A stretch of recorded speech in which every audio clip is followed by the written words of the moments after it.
Yeah, so this is overrated camera features I think people obsess way too much about. And before I go on, let me preface by saying that I'm talking about mostly and almost exclusively about narrative filmmaking. I'm not talking about wedding videography or any kind of corporate work. I'm talking about strictly about telling stories in actual filmmaking, so narrative work. Anything other than that, these features might apply. So let's get started. So the first one I want to talk about is audio features. This is something that baffles me, how many people concern themselves about audio features in a cinema camera or a camera if you're using it to make films. If you're making a narrative work, you should be getting a separate recorder and recording that way, because any sound engineer, anyone that's working with you is going to require that. So even if you're working alone, it's always better to have a separate audio recorder. They're very cheap these days. You can get loads of great recorders for very cheap, and you have much better audio quality than any camera can provide, at least until the point of this video is being made that I know of. So audio capabilities of any kind is something I just don't understand. All I need from a camera in terms of audio capabilities is just the ability to record scratch audio, record what's going on, just so that I can sync audio in post. And that's it. That's all I care about audio capabilities. I've never lost a second thinking about, oh no, this camera doesn't have, oh my God, doesn't have an XLR input. Oh my God, this camera doesn't have whatever, 32-bit float. It doesn't really matter, okay? You should be using a separate audio recorder for best results, and to start learning the process of actual filmmaking where you do separate these things. Audio is one thing, image, video is another. Yeah, that's my first thing. So audio capabilities, what are you thinking? It's not important. Second one might be a little bit more controversial, and that is IBIS, in-body image stabilization. Of course, it's nice to have, okay? It's nice to have, just as audio capabilities are nice to have, but you don't need these things to tell stories. These are not crucial features a camera must have, and in most cases, at least in my experience, IBIS, in-body image stabilization, can be a deterrent to your work, because most of the times you'll get a little wobbly screen where you're hand holding the camera or it's on a gimbal. The sensor tends to wobble a little bit and produce strange artifacts in your image. So I've always been the kind of filmmaker which I prefer to get the camera on a gimbal, on a tripod, wherever I need, stabilize my shots, and not rely on IBIS. IBIS is good for things like videography, wedding videography, or vlogging, or anything that's not filmmaking, actual filmmaking. I don't understand the obsession with IBIS coming from filmmakers, coming from people that actually want to tell stories. Third one is even more controversial, I think. Autofocus. And this has been a debate for a long time on YouTube and many places that I've seen on Facebook and Reddit and all those places, is the necessity of autofocus in professional filmmaking. I'm on the side that you don't need autofocus. You should be doing manual focus for anything creative, narrative work and all that stuff. I think, again, as I've mentioned previously on other features, autofocus is good for, again, wedding videography, documentary filmmaking, even though I consider documentary filmmaking actual filmmaking, that's the only exception. Music videos, corporate work, autofocus is such a great tool to have. But if you're exclusively doing narrative work, you're not going to be using autofocus. At least you shouldn't be using autofocus. And all the major, the big lenses, the big cinema lenses made out there today that cost thousands and hundreds of thousands of dollars, they're all manual focus. So autofocus is not a priority. It's nice to have for other features, to record YouTube videos, to record, a lot of stuff. But for actual filmmaking, when you're doing, when you're telling a story, manual focus is king, because I keep saying this, manually focusing is an art. It's something that you're good at. It's something that it's part of the storytelling. It's not up to a machine to decide when to focus.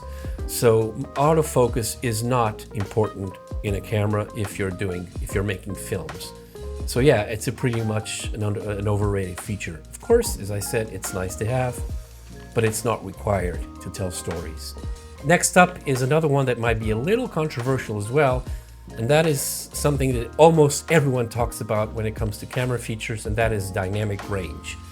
I'm baffled at how obsessed people are with dynamic range, how it deters them from buying camera A for camera B because of dynamic range. Let's really think about it. In filmmaking, you don't need that much dynamic range. How often are you shooting a scene that actually requires 15, 16 stops of dynamic range? How often are you doing that?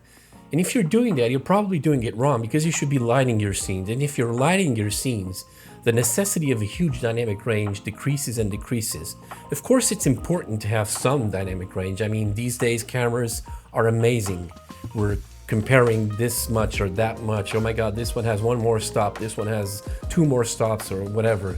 But these days, pretty much any decent camera that you buy is capable of pretty reasonable dynamic range for filmmaking, for storytelling. So why do you waste time obsessing over dynamic range? It's such an overrated feature. I'd like to know, if you know, let me know in the comments below. Let me know a situation that you will regularly encounter which requires you to have 16 stops of dynamic range. I'd love to know that. So yeah, for me, it's a pretty much an overrated feature. Next up is one that's relatively recent. It's a trend that's becoming more and more prominent in our daily filmmaking lives, and that is OpenGate. Well, OpenGate is nice, I guess, to have, but why are people so obsessed over it? I've seen tons of videos, OpenGate is the future, people saying OpenGate is the future, YouTube videos and plus, and why is OpenGate so good, blah, blah, blah. I honestly don't understand why you need OpenGate for filmmaking. I don't. I even struggle to understand why you need it for anything else. OpenGate is just, you have a little big square that you're getting the full sensor from the image, you're getting the whole picture that the sensor is capturing. But what are you going to do with that? Which format actually uses that? Oh, that you can make it vertical. You can use, yeah, but you can do that with 16:9 as well, with the regular crop that we have. I really don't understand why people are so obsessed. I think it's just marketing well done. Again, if I have it, okay, it's fine. I don't think I'm ever going to use that. But how often are you making films and telling stories where you'll need to switch formats in a way that OpenGate becomes relevant? And even if you do need to switch formats that often, how is OpenGate exclusively the only way to do that? It's not. You can do that on regular 16:9 aspect ratio that we work with today. So I don't understand the obsession with OpenGate. I understand that it's a nice feature to have, again, as all the other features I've been talking about in this video. It's nice to have, but you don't really need it. So it is an overrated feature. This one is an old one, and this one is something we've been talking about on cameras for ages now, for decades, and that is low light capabilities of a camera. Well, this one is barely makes it to my list because I think it's somewhat important, but again, for narrative work, for filmmaking, for telling stories, where you're composing your shots, where you're lighting your scenes, you do not need that much low light capabilities. Yeah, when you're shooting in low light situations, you're going to be controlling your ISO a lot. So you're going to be shooting at 6400 ISO or 1200 ISO, 12800 ISO, or anything like that. So it doesn't really make sense to waste too much concern with low light capabilities on a camera. And again, as I said, these days, you know, most cameras these days do a very decent job in low light. So it is pretty much an overrated feature for filmmaking, for storytelling. Last but not least, this one is a huge one, and I think it's gonna cause a lot of controversy as well. And that is full frame versus Super 35 or aps-c, or even smaller sensors. But mostly these two, aps-c, Super 35, and full frame. You don't need full frame to shoot a film. It's not going to make your film better. It's not going to do anything for you in terms of visuals, unless you're so obsessed with depth of field that you want to, blur out your background so much that your art department is going to kill you. You don't really need that. Full frame is not going to bring anything that aps-c and Super 35 can't bring. Not to mention that the fact that since films exist, for the last 100 and so years, films have been shot at the equivalent of a aps-c Super 35 sensor. So most of the movies that we've watched since films exist have been on the equivalent of a Super 35 sensor. Full frame has been and always has been a photography format. Again, as I said, if that rocks your boat, sure, but you don't need that to make films. You don't need that to shoot narrative work. It is an overrated feature, and it is mostly an aesthetic choice. It's not a necessity, and it's not going to break your film. Your film is not going to be less because it was shot on Super 35 or an aps-c, and it's not going to be better because you shot it on full frame. Most people, I dare say 99.9% of people won't even be able to tell the difference if you show them a scene that was shot in full frame and a scene that was shot in aps-c Super 35. I'm guessing nobody will be able to tell the difference.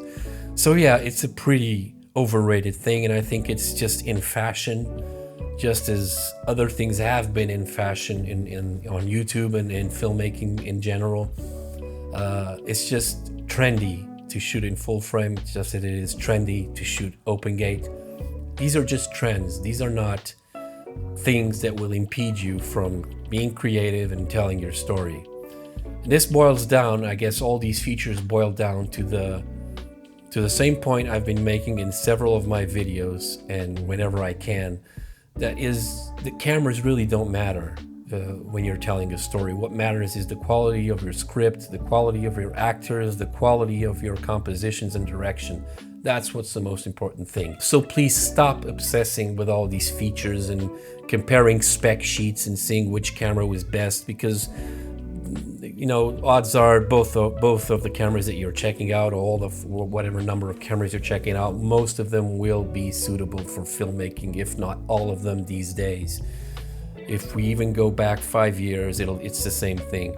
You don't need to worry that much about what you do. Just buy the camera that you can afford and invest in lenses, invest in your story, invest in art department, invest in actors, waste time writing your script, and that's the thing that will make the difference. Not the gear, not the dynamic range, not the autofocus, not the IBIS, not the audio capabilities, not open gate, not full frame, not anything will make the difference. What people want is stories, and we don't want, nobody cares if you shot open gate or if you shot full frame. What they care about is characters. I'm sorry, this is my cat. So yeah, these are my overrated features in cameras, in film cameras, cinema cameras mostly these days. If you enjoyed this video, please leave a like, subscribe, and let me know what you thought below. And if you're interested in how to shoot or how to edit a dialogue scene, I've got videos about that in my channel. In case you're learning filmmaking, narrative work, you can find those videos on my channel, how to edit and how to shoot a simple dialogue scene, and a lot more that you can find. So I hope to see you again, and see you next time.